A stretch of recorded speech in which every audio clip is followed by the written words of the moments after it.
I've been a very good boy this year, and Santa definitely knows it, as he has witnessed the CelebiEX infestation over the couple of weeks. He has blessed us with NinoLeo, a player who recently took place in Ursiiday's 8th Pocket Weekly tournament. So apparently NinoLeo has rocked up with an unusual combination that nobody expected to win, which is a deck that mainly featured Golem and Druddigon,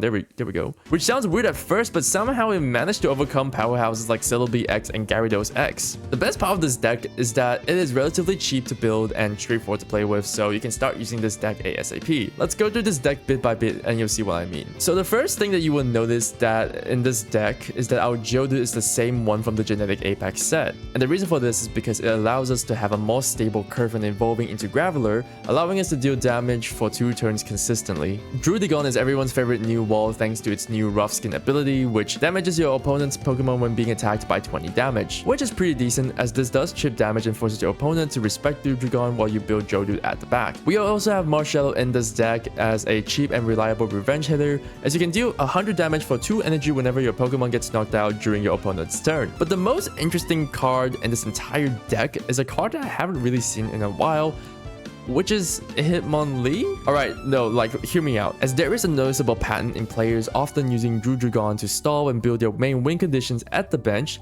Hitmonlee helps to chip away at the bench Pokemon, which can put them within KO range for Golem and Marshadow. Leaf is also a card that I want to address that has been seeing a lot of usage recently, and is super encouraged in this deck as it helps Pokemon with a high retreat cost like Druddigon and Golem to retreat safely without sacrificing too much. The only downside to this is, of course, you are only able to use Brock by the time you have Golem, so there's a little bit of an RNG factor involved, and sometimes a little bit of an unlucky streak can kind of hinder you a bit. But before we showcase the deck, I just want to say that it's been a fun year. And admittedly, I have been a lot more happier creating videos than streaming this year, and it's all thanks to your support thus far. We've got more plans to create more videos as we go, and I'm excited to create more for you guys. So enjoy the deck in action, and I'll see you all next year.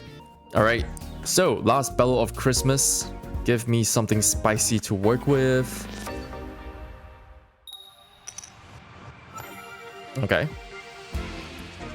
That's a water deck. Oh, it could... Oh man, it could be a Gyarados deck. Yeah, it's a Gyarados deck. Okay, boys. Boys. We have to bring out... Let's hope we get the Hitmonlee, please. Oh my god, that's big.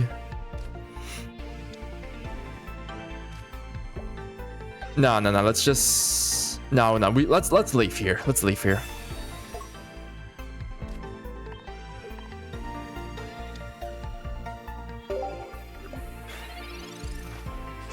That was huge. This is a good turn for us. Druddigon comes out already. I think as discussed from the last video, this is good for us. This is very good for us because now we can also build Geodude at the back, but we obviously need to put some points in Hitmonlee first. I think energy priority goes to Hitmonlee. Get that easy 30 damage to every bench Pokemon. The guy's thinking really hard right now. Because if he puts out Magikarp, he knows he's going to be threatened.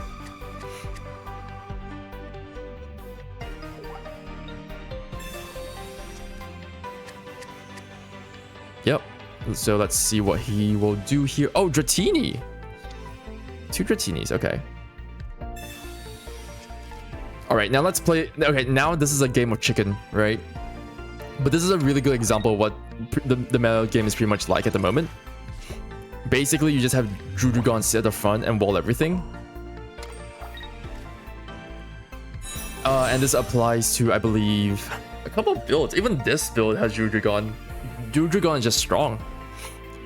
So now it's just a game of chicken. If I see you put more energy in, like, say, this Dratini over here, obviously we know that you're committing to that Dratini. So we're just gonna keep attacking.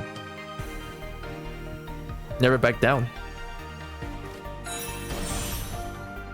Okay. He might have a Dragonite in his hand already. -10 from... Oh, wow. He's running blue. Okay. That's interesting.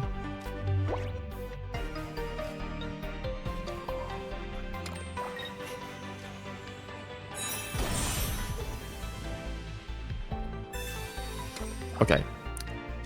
Just keep attacking.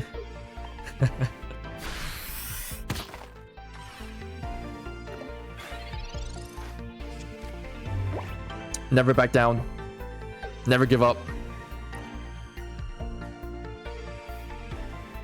Does he have the Dragonite? That's the big question. Do you have Dragonite on you right now? I think he needs to stall for 2 turns, right? Because he's got 1, 2, 3. Wow, he's got like 4 cards drawn already.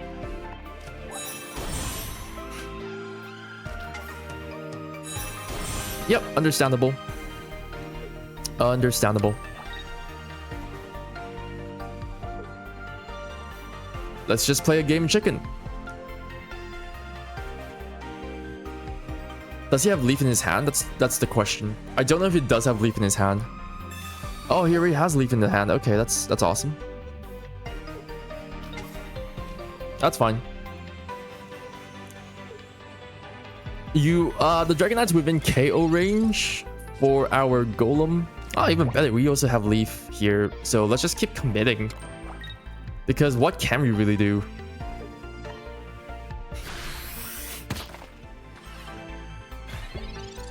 Because we, like, honestly, I would love to have Golem pretty much sit at the front, but... Alright, now pray. Pray that the Golem gets spared. I think it will take 3 hits to take out the Golem, which is exactly what we want. Guard Press will definitely KO it as well.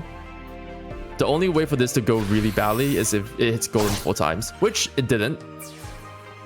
So, good for us. Very, very good for us. Ah, yes. All that for a drop of blood.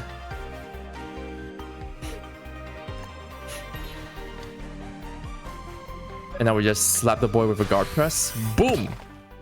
Fantastic. So this sort of deck has some counterplay against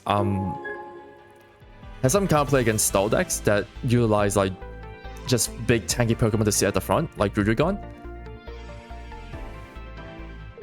There we go. There we go. Oh my goodness. Hitmonlee is amazing, man. We got so lucky with that. All right, I'm gonna take my win. Have a Merry Christmas, everybody. I'll see you guys in the next year. Whoa, you guys are still here? It's almost Christmas, man. All right, get out of here, you filthy animal. Scram! And have a wonderful new year.